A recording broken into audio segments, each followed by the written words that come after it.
I'm Annie from Annie's Quilt Shop, and today I'm going to demo the half square triangle ruler by Bloc Loc.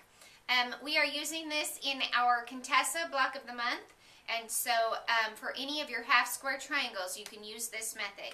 You're going to take two squares, you're going to place them right sides together, and then you're going to take your favorite method to draw a line a 1/4 inch from the center of your square. So draw a line here and a line here. Then you're going to stitch on those lines, okay? And then we're going to cut right down the center after we stitch on those lines, which creates our half square triangle.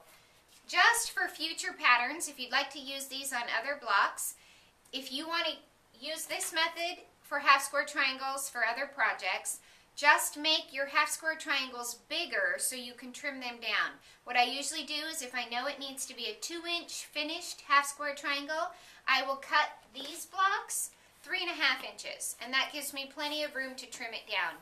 If you don't like to waste fabric, you can skimp on that and get it as small as you can to use up the most of your fabric. I like 3.5 inches because it gives me a lot of room.